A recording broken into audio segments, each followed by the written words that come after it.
Salut, c'est Marco de Top for Fun. On se retrouve aujourd'hui pour la vidéo de déballage du Wiko Rainbow Up 4G, ou plus simplement le Wiko Rainbow Up, parce qu'il n'y a pas de version 3G, 4G, hein, là il n'y a que de la 4G. Un mobile qui est en août 2015, il vient tout juste d'être lancé, il vient tout juste d'être annoncé officiellement, et puis il vient d'être donc commercialisé. Il est commercialisé au prix client maximum conseillé de 149,90 €, donc 150 €. Eh bien, on va aujourd'hui faire la vidéo de déballage, vous vous en doutez. La vidéo de test arrivera d'ici quelques jours, comme d'habitude. Et que dire, on va tout simplement s'attarder sur la boîte. On va regarder le téléphone dans un rapide premier aperçu et les accessoires qui sont fournis avec, comme toujours. C'est une vidéo de déballage. Alors, sur le haut de la boîte, sur la face avant de la boîte, qu'est-ce qu'on retrouve? Wiko Game Changer, donc ça c'est le nouveau slogan qui est apparu il y a à peu près 3 mois. Rainbow Up 4G, donc ça c'est le modèle. Visuel de face du mobile, écran allumé, dans une boîte qui semble être un nouveau format chez Wiko, et donc on va prendre le temps aussi de la regarder. Alors on a du filet de protection à gauche et à droite, on a de la spec sur le côté gauche de la boîte, donc écran HD 720p, donc ça c'est la résolution, hein. Il est doté d'une connexion 4G, bon ça, répétition, hein. Processeur 4 cœurs 1 GHz, ça peut sembler peut-être petit, hein. 8 mégapixels en caméra dorsale, 5 mégapixels en caméra frontale, on a une ROM de 8 Go, on a une RAM de 1 Go, on a un système d'exploitation qui est à jour, ça c'est une bonne note, en version 5.1 Lollipop, on a un double emplacement de carte SIM, donc on est bien sur un téléphone de conception chinoise, même si Wiko insiste bien sur le fait que les specs sont drivés, ou en tout cas que les téléphones sont imaginés en France puis construits en Chine, c'est du dual SIM. On est aussi sur un téléphone qui est doté d'un emplacement micro SD jusqu'à 64 Go, ça c'est un bon point. Bon, on rappelle que la marque est sur Twitter, Facebook, Wiko Mobile c'est le site internet, du numéro de série, etc. Bon, on retrouve à l'arrière de la boîte un rappel des coloris. Donc le téléphone est disponible en blanc, classique bien sûr, noir aussi, rouge, bleu, vert. Ce vert là, c'est en fait, il l'appelle le Blin, c'est une sorte de vert turquoise. Donc Blin, black, white, coral. Coral, c'est cette sorte de rouge qui peut peut-être tirer vers le saumon, mais bon, pour moi c'est du rouge.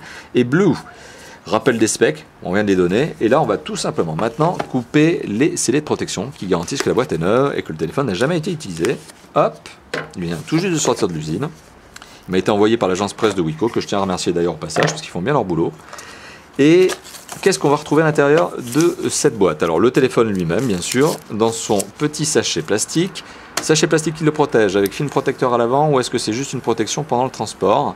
C'est juste une protection, il n'y a pas de film protecteur, mis à part celui-là, destiné au transport. Le téléphone a ce petit dos là, ici sur cette version noire en tout cas, c'est le cas, un petit peu soft skin, doux au toucher, un peu caoutchouté. Anti-dérapant, ça c'est quand même une bonne note, là on sent que ça évite de déraper, mais c'est très doux au toucher, c'est très agréable, donc ça c'est une bonne note, hein, c'est vraiment une bonne note.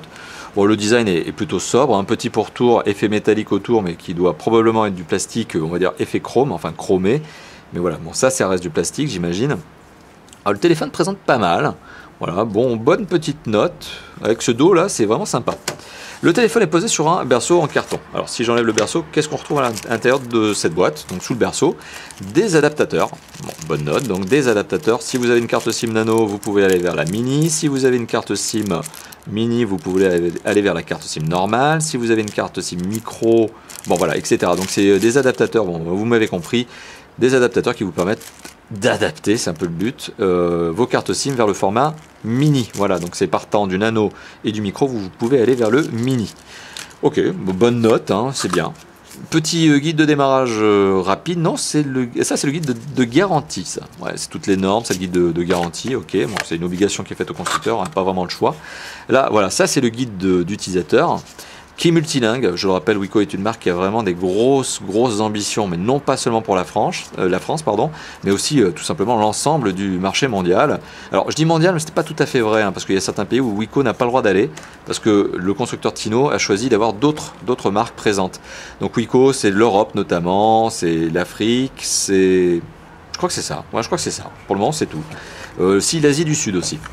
Mais pas l'Inde par exemple. Donc on retrouve également des accessoires dans cette petite boîte. Alors là, qu'est-ce qu'on va retrouver? Bon, on s'en doute. On va retrouver quoi?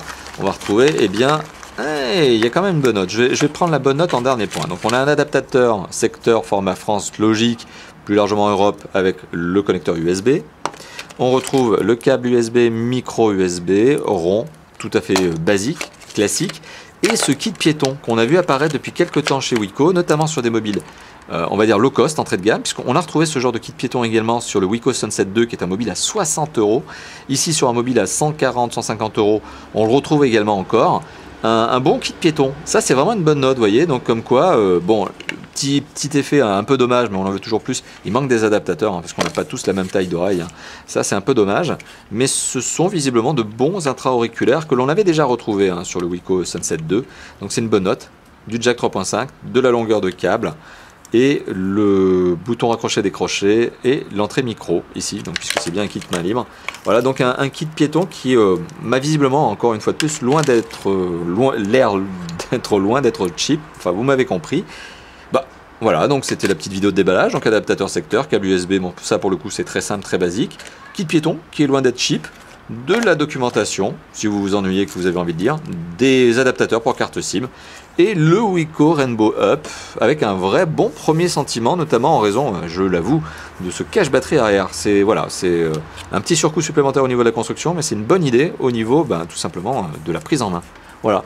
Bon, et ben je vous dis à bientôt pour le test, n'est-ce pas? Et n'hésitez pas, comme d'habitude, à liker, partager, commenter cette vidéo et à vous abonner à notre chaîne YouTube si ça n'est pas déjà fait. Allez, à bientôt, ciao ciao!